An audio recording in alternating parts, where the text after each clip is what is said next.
embajada de Trinidad en Colombia para que se haga justicia en este caso y sobre todo se realice una investigación profunda. Sabes que hoy el tema de los migrantes va a ser tocado en la OEA.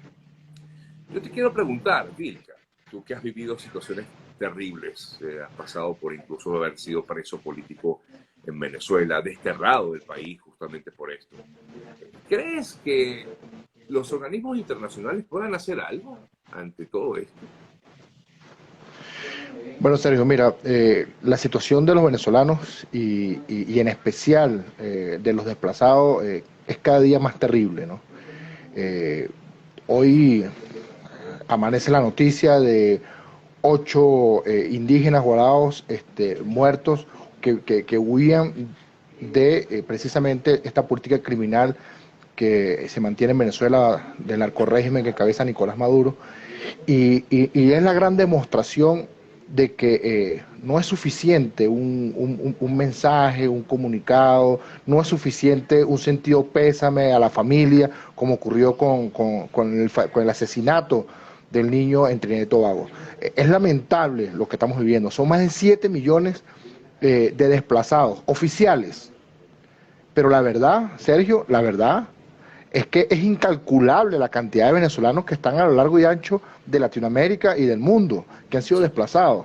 Sí. La verdad, Sergio, es que no hay una política real de los organismos internacionales responsables que tienen que ver en materia de refugiados con respecto a proteger la vida de los venezolanos en este momento porque estamos viviendo, pero la realidad es que no hay una política real de protección a los desplazados, ni en el caso de Venezuela, ni en el caso de otros países que vienen viviendo también la misma situación. O sea, esa es la verdad. Y en días pasados estuve con compañeros de la Resistencia, con compañeros de la Embajada de Venezuela aquí en Colombia, la legítima.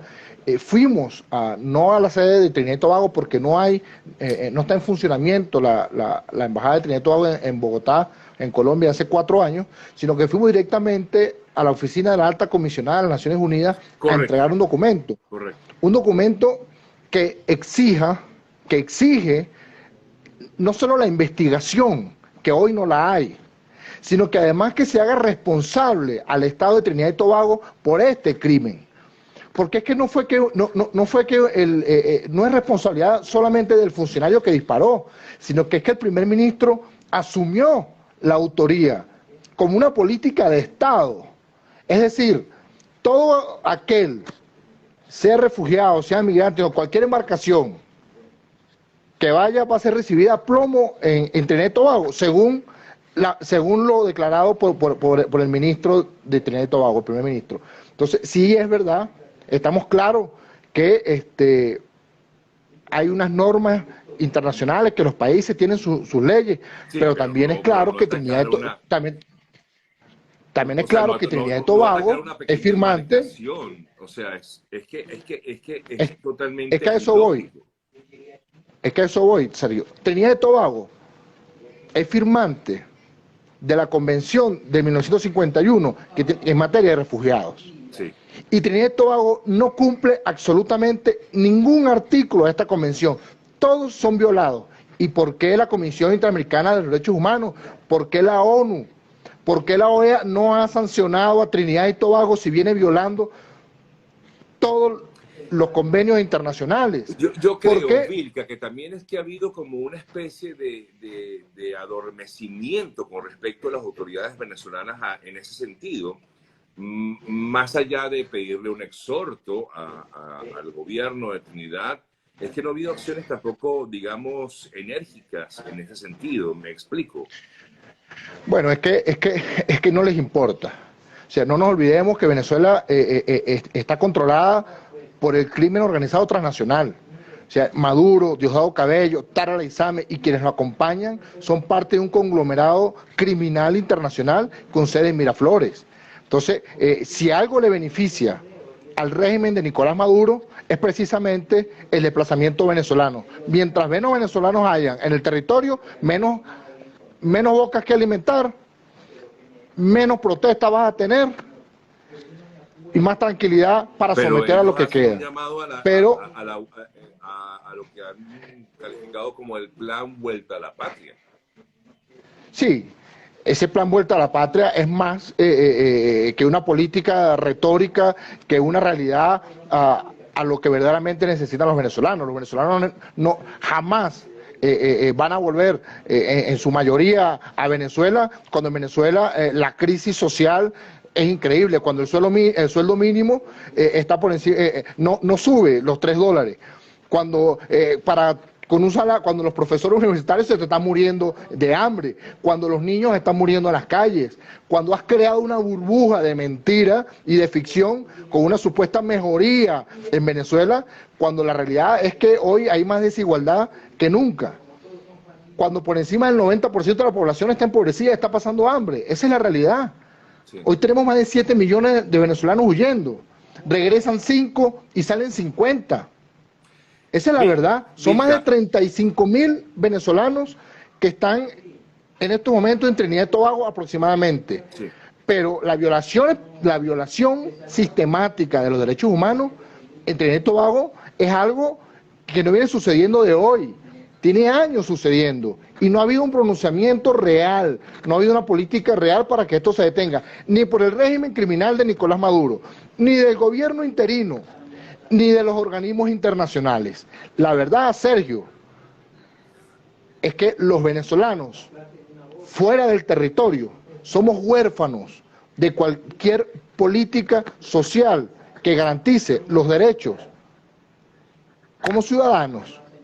Vilca, esa es la verdad. Permíteme, decías que pues acudieron hasta la oficina de la alta comisionada en Colombia.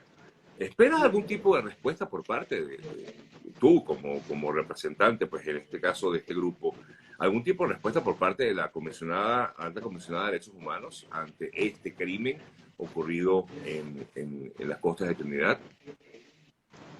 Bueno, nosotros, esto es el inicio de varias acciones que vamos a ir realizando para exigir que se aperture una investigación, para exigir que haya una comisión que se dirija a Trinidad y Tobago e investigue no solo la situación del asesinato de este niño de 1 año en manos de su madre, sino que además que se investigue la situación que tienen más de 35.000 venezolanos que hay en Trinidad y Tobago. El día lunes, defensores de los derechos humanos denunciaban la desaparición de una familia venezolana que es refugiada, que está en las listas de Amnistía Internacional, la familia Oropesa, y que fue su casa allanada sin ninguna orden y sin nada, les robaron sus pertenencias y fueron apresados y están desaparecidos en estos momentos. Es decir, hay una política en contra de los venezolanos en Trinidad y Tobago que va más allá del asesinato de este niño, claro, y que debe de una vez por todas ponérsele un punto final. ¿Cómo se puede resolver esta situación? Bueno, si los organismos internacionales, que son los que les compete tomar decisiones y tomar acciones en contra de esta política criminal en Trinidad y Tobago, entonces ¿quién lo va a hacer? Si estos organismos no responden. Ojalá la OEA hoy, la discusión de la OEA, que agradecemos la solicitud del embajador Tarek Briceño, ojalá no quede en un documento, ojalá no quede en un comunicado, ojalá la OEA nombre una comisión y la Comisión Interamericana de Derechos Humanos se traslade a estudiar no solo el caso del asesinato del niño, sino la situación de los venezolanos allá. Mira, Sergio, es terrible la realidad que viven hoy, que vive nuestra gente hoy a lo largo y ancho de Latinoamérica. Así es. ¿Hacia dónde van los venezolanos hoy? Cuando no puedes entrar a México porque te exigen visa, cuando no puedes entrar a Perú porque te exigen visa, cuando las fronteras están cerradas, cuando en Chile están persiguiendo como animales a los venezolanos, al que se porta mal y al que no se porta mal. O sea, ¿cómo pides refugio? Claro. Pides refugio desde Venezuela. O sea, porque esto no se entiende. Sí. O sea, Chile te saca si estás ilegal, pero ¿cómo pides refugio? ¿Lo pido de Venezuela antes de llegar a Chile?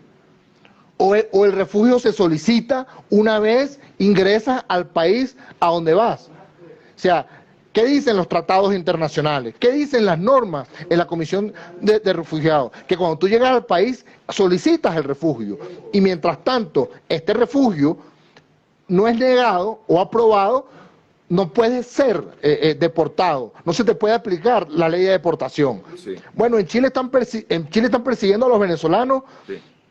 tengan o no tengan papeles. En Perú está ocurriendo lo mismo. En México está ocurriendo lo mismo. En Estados Unidos empieza a ocurrir lo mismo.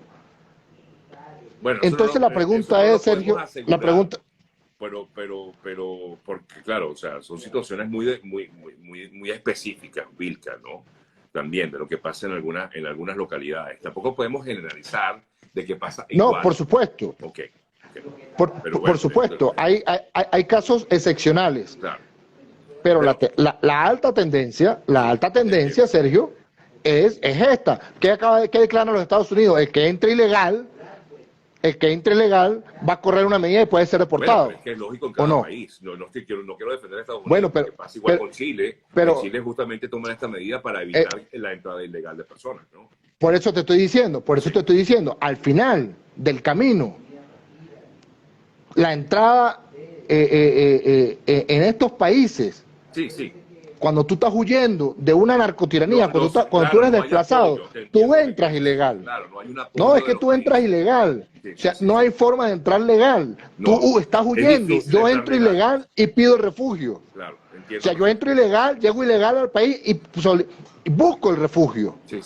Entonces, la primera política de estos gobiernos no puede ser la extradición, no puede ser la deportación. Sí, es que el punto está en que sí, el ciudadano venezolano, el que es migrante venezolano debe ser considerado, como bien lo dice, como refugiados, y esa categoría no existe. Es muy poco, según los organismos internacionales, existe la categoría, es muy poco el venezolano que migra. Y que no existe esa categoría para los venezolanos, porque lo hemos visto en no, por supuesto, claro que no existe. Ahora, claro, es que a eso vamos, Sergio. Entonces, la pregunta es, ¿quién protege al venezolano? ¿Quién protege al ciudadano de a pie, que es el que el 90% sale desplazado? O sea, ¿dónde están? En la selva del Darién, acá hay desaparecidos venezolanos. Sí. En las trochas entre Venezuela y Colombia están desaparecidos. Hoy el gran mercado, el gran negocio es la trata de venezolanas, de niños, de venezolanos. Y los gobiernos mantienen sus fronteras cerradas. Y la comunidad internacional no hace nada. Y tú ves, perdona, termino la idea, y tú ves asignación de millones y millones de dólares para los refugiados venezolanos, pero no hay una política que los atienda realmente. Y no hay una política que los atienda, pero tampoco hay una política que los defienda. Sí. Y lamento decirlo con mucho dolor, pero hay responsabilidad de la dirigencia política venezolana que tampoco ha generado una política, desarrollado una política en función de esto. O sea, si bien es cierto, el responsable de esto es el crimen organizado transnacional que encabeza Nicolás Maduro. Sí, Maduro y quienes los acompañan son los responsables de los más de 7 millones de desplazados que hay. Maduro y quienes los acompañan es responsable de que hayan asesinado a un niño en las aguas de Trinidad y Tobago. Maduro y quienes los acompañan es responsable de que hayan 8 indígenas muertos en estos momentos, producto del desplazamiento. Es verdad, Maduro es responsable de todo esto, pero no podemos quedarnos con la responsabilidad de Maduro. También hay responsabilidad en quienes tienen la autoridad y quienes tienen la posibilidad de hacer algo y no lo han hecho. Eso es una realidad. Nosotros le exigimos a... Te consulto, Vilca, ¿qué deberían hacer? Porque ayer vimos una declaración de la Asamblea Nacional de 2015, donde, por supuesto, hablan de lo que sería una... Sí, exigen una investigación y denuncian a Trinidad por maltrato reiterado a los migrantes venezolanos. ¿Qué debería hacer, en todo caso, esa dirigencia política de oposición en Venezuela? Ser coherente. ¿Cómo así? Lo primero es ser coherente. O sea, eres gobierno interino, pero no tienes un canciller. ¿Desde hace cuánto no tienes un canciller? Porque a través de la Cancillería, a través del nombramiento de un canciller, es que puedes articular con los gobiernos, con los gobiernos de los otros países y con la comunidad internacional para poder generar y obligar a que se cumplan las normas internacionales y para que se generen las políticas. Entonces, no hay un nombramiento de un canciller. Un canciller. Primero por ahí, un canciller interino. Bueno, pero es que si tienes un gobierno interino... No sé, porque...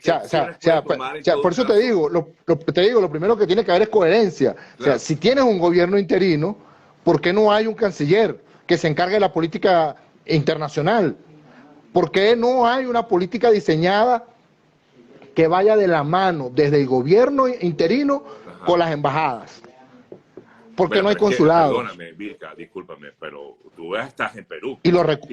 Tú estás en Perú. Y ahorita estás en Colombia, pero si tú vives en Perú. Y en Perú tú sabes que ahí hay una representación diplomática que ya no funciona porque no tiene... No, funciona. No, y sigue funcionando. Carlos Escur sigue funcionando. Pero durante el tiempo que Carlos Escur funcionó, como embajador, lo hizo. Pero perdón, Sergio, no solo que lo hizo muy bien, es que lo hizo mutuo propio.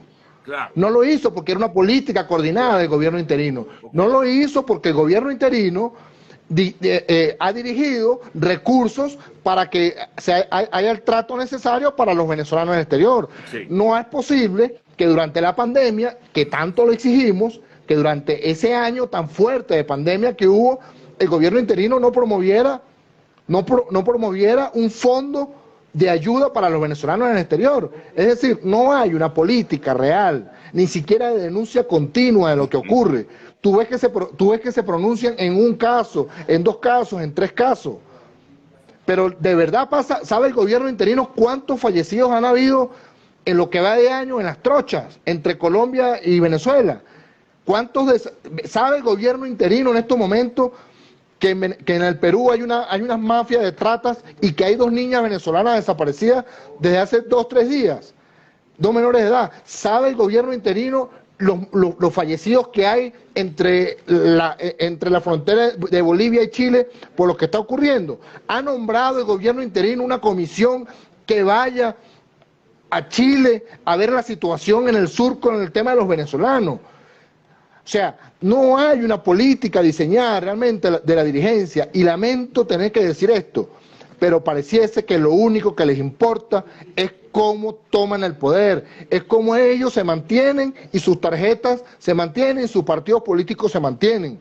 Y la gente dejó de importarles hace mucho tiempo. El venezolano está huérfano de una política real que garantice la salida de este régimen criminal, que de una vez por todas permita y acceda a que el venezolano que está pasando tanta desgracia afuera pueda retornar.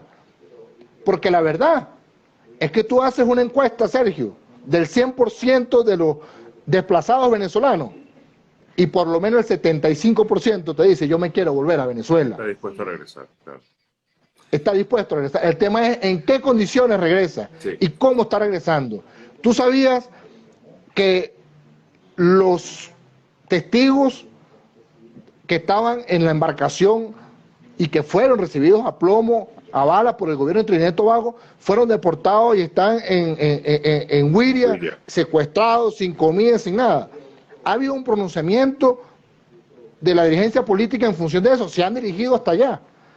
¿Qué está pasando con todos los venezolanos que están siendo deportados desde Chile, desde Perú, desde Estados Unidos, desde Trinidad?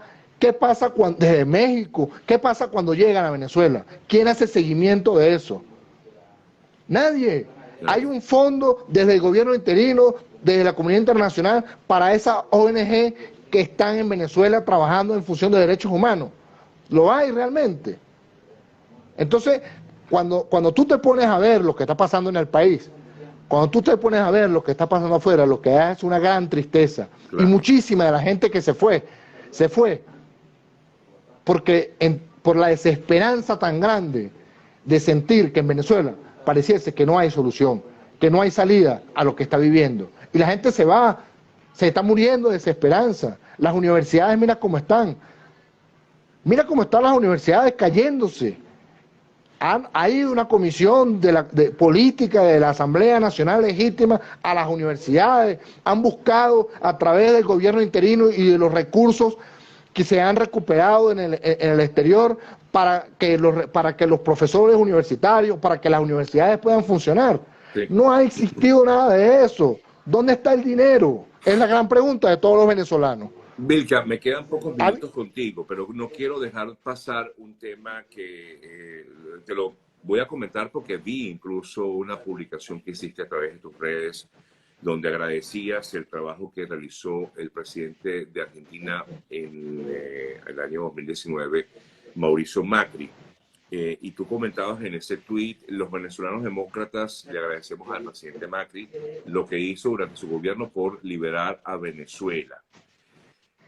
¿Crees que realmente hubo una intención real de hacer esto que se habría filtrado en Argentina de una posible coalición para rescatar Venezuela, una coalición militar internacional? Bueno, no nos olvidemos que... Te lo pregunto porque yo sé que tú estuviste, y de hecho coincidimos en 2019 en Cúcuta. Yo no sabía, o sea, yo nunca supe de esto. Quizás uno llegó a pensar, pero realmente estaba previsto, Creo lo que comentaste para agradecer ese trabajo de Argentina en caso de haber ocurrido.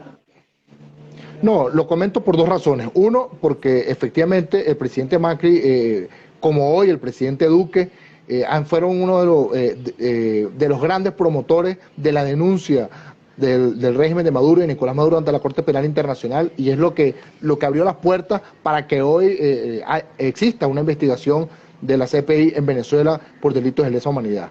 El presidente Macri encabezó esta comisión.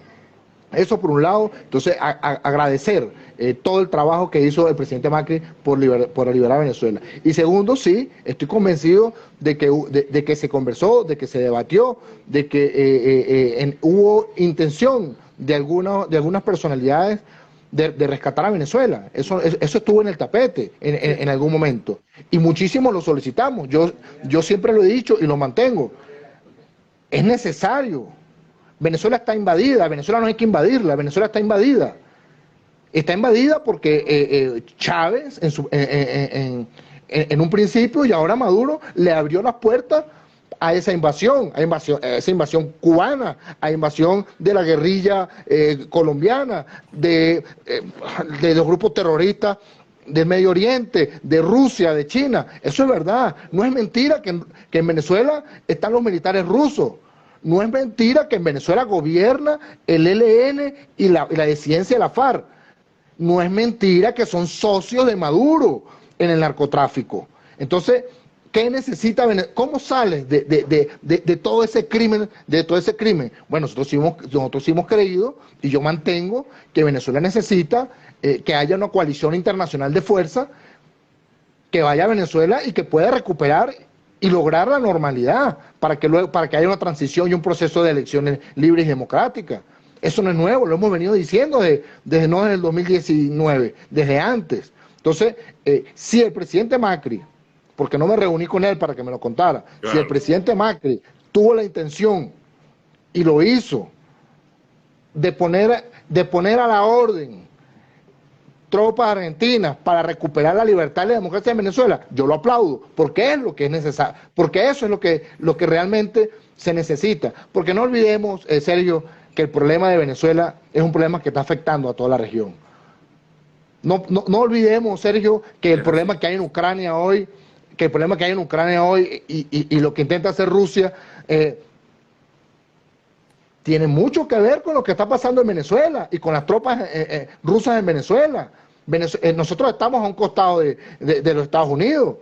O sea, entonces hay una geopolítica a nivel mundial que se está moviendo muy fuerte y que nada es de gratis. Entonces, ¿qué necesita Venezuela para ser liberada? Necesita que los venezolanos hagamos lo que tenemos que hacer, pero también necesitamos que esos organismos internacionales, que esa comunidad internacional que fue cómplice de Chávez, y que cuando nosotros denunciábamos hacia dónde iba la política de Chávez, la comunidad internacional lo que hacía era abrazar la política de Chávez, porque había bastante dinero, porque había bastante petróleo, porque había bastante regalo, porque había que vivir del petróleo venezolano gratis. Entonces hoy hoy las consecuencias son estas. Entonces lo que ellos ayudaron a crear, hoy tienen que ayudar a disolverlo. Eso es una realidad. Vilca, debo agradecerte y concluir. Gracias por permitirme conversar contigo. Vilca Fernández, hoy como pues activista de derechos humanos desde el exilio. Un fuerte abrazo, Vilca, y gracias. Gracias a ti, Sergio, y no quiero despedirme sin pedirte a ti y pedirle a todos que no nos olvidemos de que hay más de 300 presos políticos siendo torturados todos los días en Venezuela, de que los presos políticos están siendo llevados a cárceles comunes en estos momentos y que están muriendo de nutrición, están muriendo de enfermedades y que ya casi nadie habla de ellos. No los olvidemos, por favor, porque donde ellos están, Vilca, podemos estar cualquiera de nosotros. Interrumpirte allí porque incluso ayer vi que Juan Carlos Marrufo, preso político, inició una huelga de hambre para reclamar por la violación de los derechos humanos en la DGCIN. Sí. Así es. Bueno, un abrazo. Gracias, Vilca. Seguimos luchando. Así es, hermano. Seguimos hay esperanza, hay esperanza. Amén, amén. Fuerte abrazo. Gracias. Bien, amigas, amigos, Vilca Fernández, con quien nosotros conversábamos, así estamos ya concluyendo nuestro programa por el día de hoy, digamos, a nivel de las entrevistas.